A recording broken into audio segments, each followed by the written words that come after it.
Arab makin membara, 7 fakta baru perang Israel-Iran. Jakarta, CNBC Indonesia, Israel dan Iran kembali saling tembak pada hari Jumat, tanggal 20 Juni tahun 2025. Setidaknya, perang kedua negara sudah terjadi selama seminggu.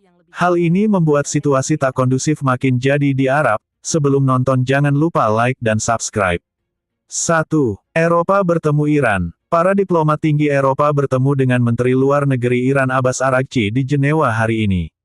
Pertemuan ini dilakukan untuk membahas program nuklir Iran, di tengah peperangan dengan Israel.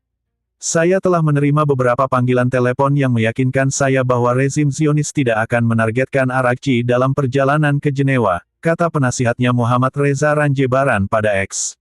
Sebelumnya, para menteri luar negeri dari Prancis, Jerman, Inggris, dan Uni Eropa (UE) mendesak deeskalasi.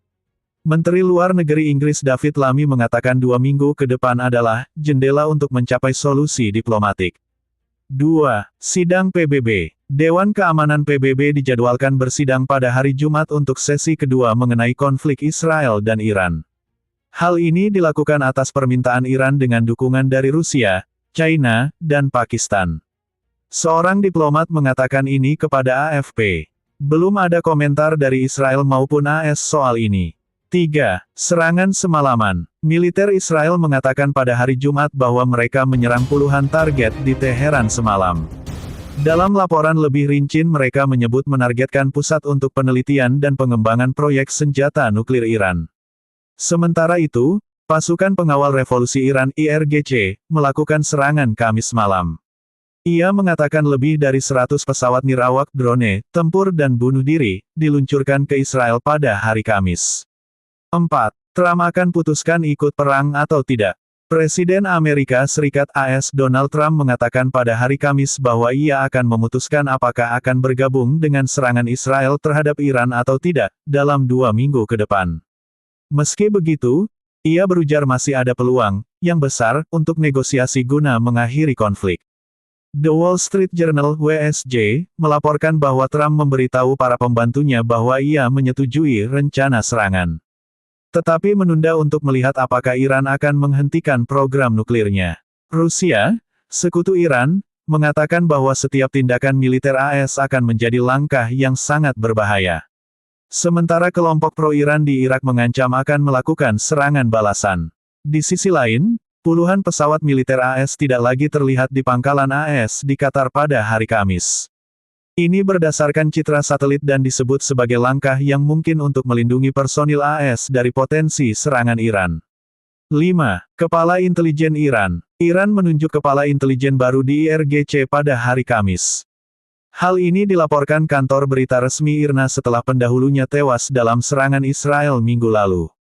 Mayor Jenderal Muhammad Papur, Komandan Korps Garda Revolusi Islam Iran, menunjuk Brigadir Jenderal Majid Hadami sebagai kepala baru divisi intelijennya, kata laman itu. Hadami menggantikan Mohammad Kazemi, yang tewas pada hari Minggu bersama 2 perwira Garda Revolusi lainnya, Hasan Mohageh dan Mohsen Bagheri.